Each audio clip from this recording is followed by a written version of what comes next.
Les paniers sont très rigides, c'est Jordan qui le dit. Il retourne l'animal.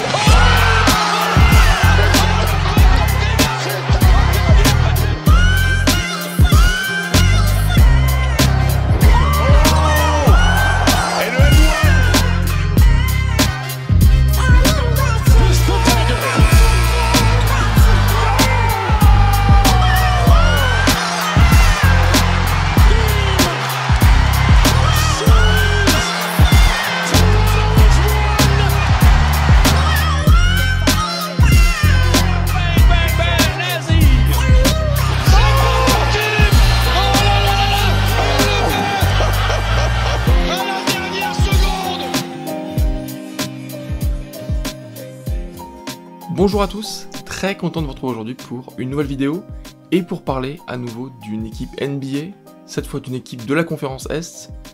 On a parlé hier des New York Knicks, avant-hier des Nets et avant-hier des Celtics. On va continuer dans cette division atlantique donc avec une nouvelle équipe, les Philadelphia 76ers ou les Sixers plus simplement. Et la question qu'on va se poser aujourd'hui, c'est pourquoi tout peut arriver à ces Sixers, qui est quand même une équipe très particulière, une équipe qui a quand même une très très grande histoire. C'est l'une des plus grandes équipes de l'histoire de la NBA, qui est née en tant que Nationals à Syracuse, donc pas à Philadelphie. Et ensuite, il y a eu évidemment les Sixers de Philadelphie, avec Will Chamberlain, l'un des plus grands joueurs de l'histoire de la NBA, l'un des plus grands recordman, peut-être le plus grand recordman de l'histoire de la NBA. On voit là avec une affiche avec marqué 100. Pour ceux qui connaissent pas du tout la NBA, c'est tout simplement parce qu'il avait marqué 100 points tout pile sur un match, ce qui est le record d'un joueur NBA sur un match, et de loin de 19 points, donc c'est quand même une sacrée perf. Et il n'y a pas eu que Will Chamberlain dans l'histoire, il y a eu aussi Julius Erving, on en parlait récemment aussi avec les Nets, c'est un très grand joueur de ces deux clubs, de ces deux franchises. Et plus tard, il y a eu aussi Charles Barkley, Allen Iverson, avant la génération de Joel Embiid, de Jimmy Butler, de Ben Simmons, qui aujourd'hui est un peu terminé. Il reste plus que Joel Embiid dans cette équipe. Et on a eu l'année dernière l'espoir d'un très très grand trio. Sauf qu'on est passé de ça à ça. Comment est-ce que c'est arrivé? Ça c'est plutôt une longue histoire. Ou peut-être pas d'ailleurs, finalement. En tout cas, on avait Tyrese Maxey, on avait Joel Embiid et Paul George dans la même équipe l'an passé, et pourtant on les a pas vus beaucoup jouer ensemble, alors malheureusement j'ai pas trouvé la stat. J'ai pas la stat de combien ils ont joué de matchs, tous les trois ensemble, ce Big Three. Il y en a pas eu beaucoup, ça c'est une certitude, parce que j'ai vu que Embiid avait joué 19 matchs, que Paul George avait joué 41 matchs, Maxey beaucoup plus, pour le coup. Mais voilà, on a vu beaucoup de joueurs sur le banc, beaucoup de grands joueurs sur le banc des Sixers l'an passé, et on a vu aussi l'image qui est tout en bas à gauche, une révélation, un très bon Jared McCain, qui a été la révélation des Sixers, un candidat au titre de rookie de l'année avant de se blesser lui aussi.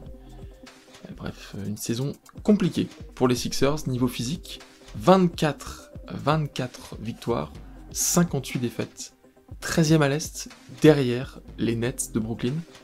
Je tiens à dire que l'année dernière, j'avais fait peut-être la plus grosse erreur de prono que j'ai fait de ma vie, en les mettant deuxième, aujourd'hui on en rigole bien, deuxième à l'Est, et ils ont terminé derrière les Nets que j'avais mis dernier. C'est assez drôle quand même, maintenant je rigole bien, sur le coup je rigolais pas tellement, j'étais un peu triste pour eux, même si je suis pas un grand fan des Sixers en tant que fan des Celtics, et les stats étaient tout simplement terribles, 26e en termes de points par match, 26e en termes de tirs réussis par match, 27e en termes de pourcentage à 3 points, 23e en termes de pourcentage de tir, 29e en termes de passes décisives, 30e pire équipe en termes de rebonds défensifs. Je dois dire que les tirs réussis, les passes décisives et les rebonds défensifs, c'est tellement des stats importantes pour une équipe, je trouve. Et le fait qu'ils soient dans ces 3 stats parmi les 5 pires équipes de l'NBA, ça montre bien ce qu'on a vu l'an passé, avec un Tyrese Maxey qui a fait le maximum, avec des joueurs qui ont fait le maximum. Il n'y avait pas de mauvais jeu de mots d'ailleurs, je viens d'y réfléchir. Mais en tout cas, voilà, on m'avait trouvé un peu optimiste l'an passé, bah franchement, on a eu raison. Je le pensais pas il y a un an, franchement, j'étais prêt à en découdre quand on me disait ça, mais franchement, c'était tout à fait vrai. 5e meilleure équipe en termes d'interception par match, voilà, le point le plus positif de leur saison, ce qui n'est pas exceptionnel non plus.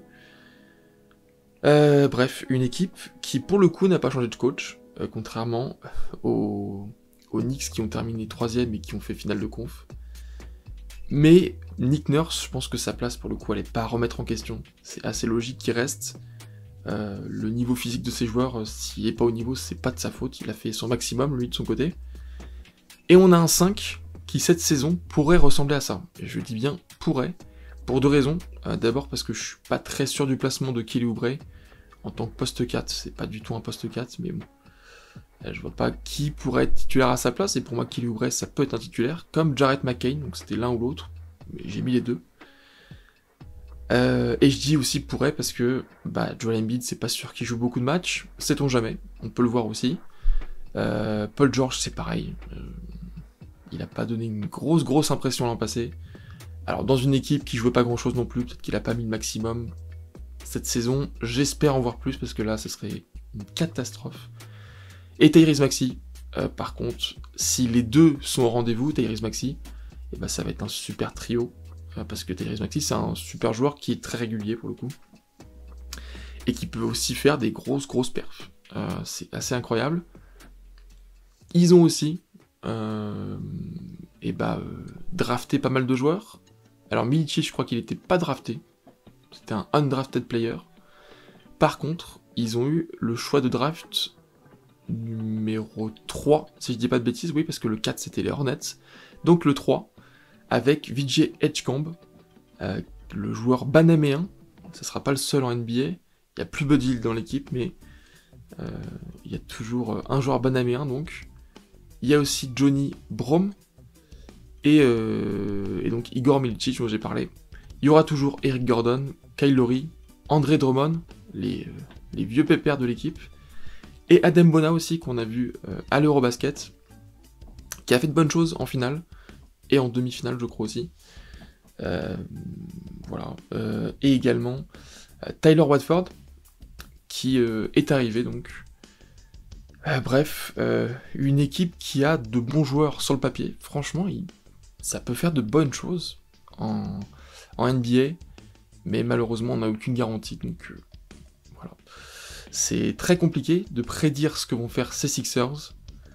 En tout cas, moi j'attends particulièrement la saison de Jarrett McCain. Alors j'aurais pu mettre aussi Vijay Edgecombe, je l'ai un peu oublié pour le coup, mais évidemment je l'attends aussi en tant que troisième d'une draft NBA, c'est quand même pas mal. Et Jared McCain, pour le coup, j'attends qu'il se remette de sa blessure. Alors, il s'est remis de sa blessure, par contre, il s'est reblessé récemment, je crois au pouce. Bref, c'est un peu terrible quand même. Même en début de saison, c'est compliqué pour ces Sixers. Même à l'avant-saison d'ailleurs, on n'est même pas encore à la pré-saison. Mais quand même 15 points de moyenne pour un rookie. Alors c'est sur pas beaucoup de matchs, c'est sur 19 matchs ou 21 matchs je crois, je sais plus ce qu'il a fait. 46% au tir, c'est franchement pas mal. Hein. Alors 0 contre, après il a pas fait beaucoup de matchs non plus. Mais voilà, j'attends de voir ce que ça va donner parce que c'est un super joueur qui a un talent exceptionnel qu'on n'avait pas du tout vu venir en NBA pour le coup. Et alors ces Sixers, où est-ce qu'ils vont aller? Alors ça c'est une grosse question qu'on peut se poser. En tout cas, une chose est sûre, c'est que je les vois pas deuxième de conférence Est cette saison, ça c'est une certitude. Je les vois pas troisième ou quatrième. Cinquième à la limite, j'ai envie de dire pourquoi pas.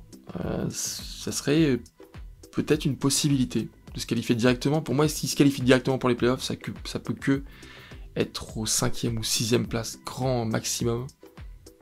Le play-in, ça paraît probable. Le play-in, et fin de saison, pour moi s'ils sont en fin de saison, ça sera à la 11e place. Je les vois pas faire une pire saison que l'an passé quand même. Je les vois faire un peu mieux, au moins un peu mieux, si c'est pas beaucoup mieux. Ça va pas être très compliqué non plus d'ailleurs. Mais je les vois donc à la 10e place. Juste devant cette équipe des Bulls, donc je pourrais hésiter un peu entre les deux, mais je les vois à la 10e place. Si c'est pas 10e, pour moi, ce sera 11e. Mais voilà, je les vois bien à cette 10e place. Se qualifier pour le play-in, même si je sais pas s'ils arriveront à se qualifier en play-off. Une saison, c'est quand même long, donc à l'heure actuelle, on ne sait pas du tout qu'est-ce qui arrivera en cours de saison, quels seront les trades. Il y a énormément de changements possibles dans une équipe en 7-8 mois. Donc voilà, j'ai hâte de savoir ce que ça va donner à cette équipe, de savoir si Joel Embiid sera en bon état physique. On a vu qu'il avait quand même pas mal maigri pendant l'été. Voilà, c'est pas le seul joueur non plus à donner cette impression-là. Espérons que cette équipe fasse une bonne saison, parce que c'est toujours dommage évidemment d'avoir plein de joueurs blessés. Même si une équipe joue mal, je préfère qu'elle joue mal avec tous ses joueurs titulaires que tous ses joueurs blessés. C'est terrible parce que c'est une vraie désillusion, j'imagine pas pour les fans des Sixers. Voilà, en tout cas je leur envoie beaucoup de force. Même en tant que fan des Celtics, dites-moi ce que vous en pensez en commentaire. Si vous êtes fan des Sixers, n'hésitez pas à donner votre avis aussi. Si vous n'êtes pas fan des Sixers également. Si vous avez aimé cette vidéo, n'hésitez pas à lui mettre un pouce bleu. N'hésitez pas à vous abonner pour ne pas manquer les prochaines. Tous les jours, on parle d'une équipe différente en NBA. Demain, on continuera avec la conférence Est. Et d'ici là, moi je vous dis à très vite.